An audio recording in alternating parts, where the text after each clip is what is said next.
Welcome to News West 9's West Texas View with Johnny Lou Avery.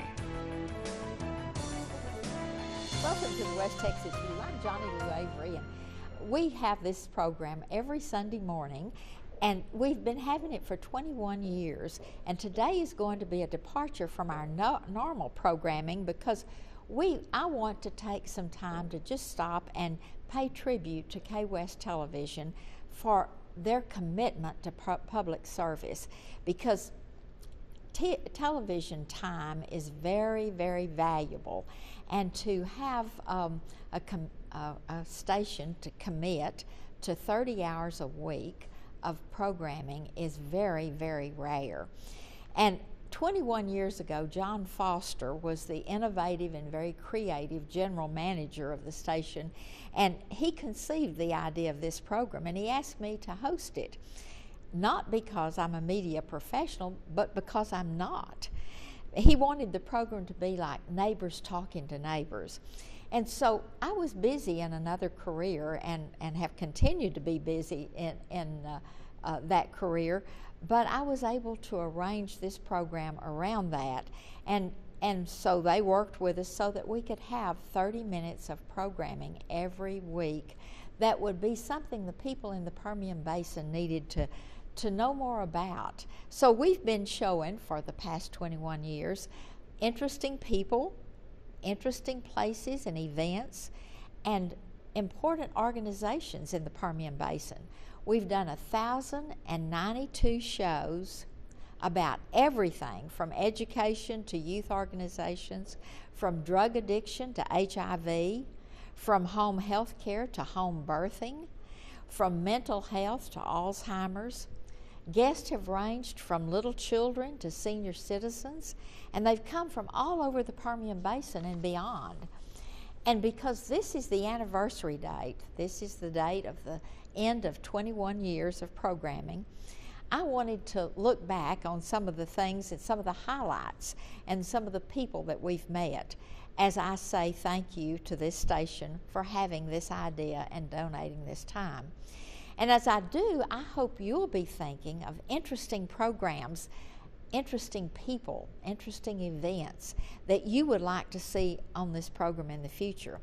Email me at the address rolling across the screen with your ideas and your suggestions, and I'll follow through.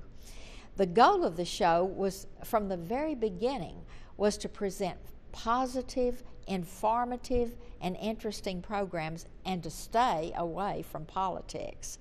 One of the first programs I did was about a man changing careers in midlife. He had retired from a military career and went back to school to become a Lutheran minister. And he brought his little daughter with him because he wanted me to let her, at the end of the show, talk about the children's Christmas pageant that was coming up at the Lutheran church. And so I asked him to bring her in her costume. Well, she came in a little angel costume. At the end of the program, she did her bit. And 20 years later, as I was filming another show, I saw a woman looking at me out of the glass partition between the studio and the control room. And the minute I'd finished filming the show, she came running in and said, "You probably don't remember me, but I was on your show 20 years ago." And I said, "Oh, I bet you're that little girl that came with her father." And she said, "Yes, I am." And I vowed then that I would do three things. I would go into television, and I wanted to tell you that because of you, I did three things. And I said, "Well, tell me about it." She said, "Well, the first thing is I decided that television was so much fun and so exciting that I wanted to make that my career." And then she handed me her business card. And her business card said her name and said she was Vice President of Client Relations for the Associated Press TV division. And she had left here, gone to college, graduated, and gone to New York and gone to work for the Associated Press. So then the second thing that came out of that early television show when she was just a little girl was that through this new job she met her future husband. And when they had a child, they named it after me. They named her Avery. So all kinds of fun things have happened during these years that I've been doing the program.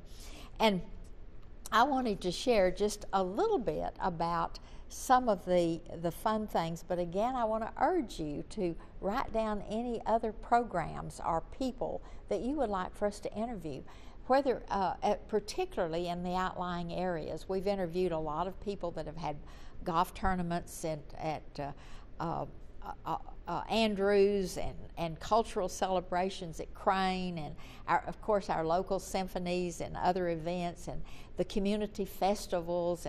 But one of the most interesting to me was the Hot Potato Band from an area town that was a lively, energetic group of senior musicians who performed for events all over the Permian Basin. And I have to tell you that they said they got a lot of calls after being on our television show. And of course we've done a lot of rodeos and fairs because that's an important part of our culture and our heritage. And one time we spotlighted Quail Dobbs, and some of you may remember that he, for a long, long time, was a nationally famous rodeo clown. And he told stories about the training and the danger and the excitement of being a rodeo clown, and the very important reason for having a rodeo clown to divert attention from the fallen rider. He talked about how clowns develop their trademark showmanship and their props, and how they avoid danger by jumping in the barrel, and how they appeal to the crowd and provide safety for the contestants. And then we love to feature young people, and they probably elicit the most feedback of all. In 1993, I had a program about a magnet school, and one of the elementary school students was very articulate and bold in talking about attending the magnet school. And 10 years later, that same little Big Spring boy was back on the program, but this time he was there because he had just won a full scholarship from Texas A&M, and he was about to leave for College Station. I'm going to have to take a break now, but let me remind you that I want you to email me at the address rolling across the screen and tell me of any programs that you would like to see, or make any suggestions or comments. We'd be glad to hear from you, because this is your program, and this station has given this gift to you to use so that we can get information out about the people. We'll see you in just a minute to continue this conversation. Stay tuned. West Texas View will be right back.